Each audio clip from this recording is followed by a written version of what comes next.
Mga pangyayari sa politika, kalagayan sa ekonomiya, mga kaganapan sa entertainment at iba pang mga balitang pambansa.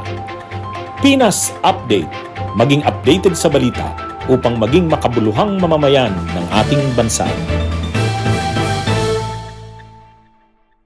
Mahigit sa 10 armadong suspect ang pumasok ng sapilitan Kamakalawa December 13 sa bahay ni Land Transportation Franchising and Regulatory Board o LTFRB Chairman Chopilo Guadis III sa Dagupan City.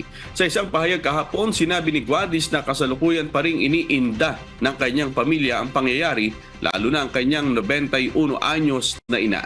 Dagdag ng transport official, nasa 3 sasakyan at mahigit sa 10 armadong suspect ang sangkot sa insidente. Tiniyak ni Guadis na sa kanyang papel bilang chair ng LTFRB, nakikipagtulungan siya sa mga otoridad upang imbestigahan ang pangyayari.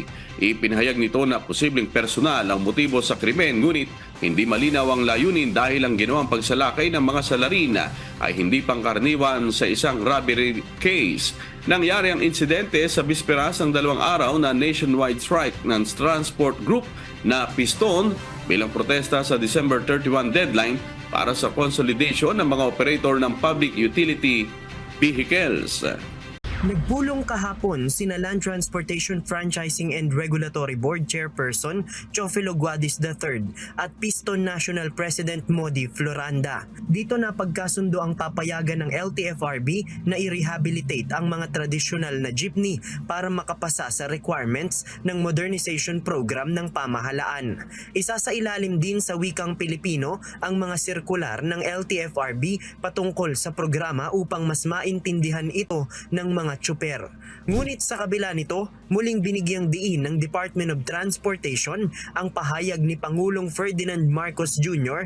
na hanggang December 31 na lamang ang deadline ng franchise consolidation.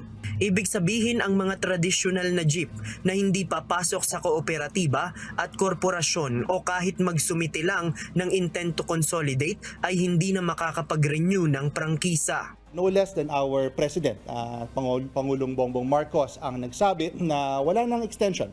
Napapanahon na itong PUV modernization natin ay umusad at hindi na maantala yung kapakanan ng mas nakakarami dahil sa iilan.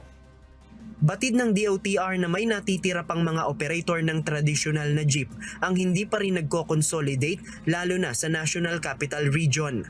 Ayon kay DOTR spokesperson Timothy John Batan, pagdating ng January 1, ang lahat ng mga tradisyonal na jeepney na hindi nakapag-consolidate ay maaari nang hulihin sa kalsada dahil ituturing na silang mga kolorum. Again, December 31, pang-anim na po naming extension yan.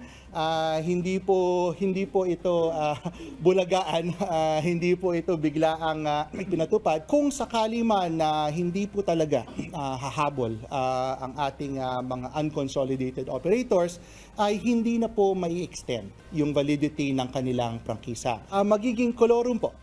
Nilinaw naman ng DOTR na pagdating ng January 1, 2024, hindi naman kaagad na magpapalit ng modernized unit ng jeep ang mga operator.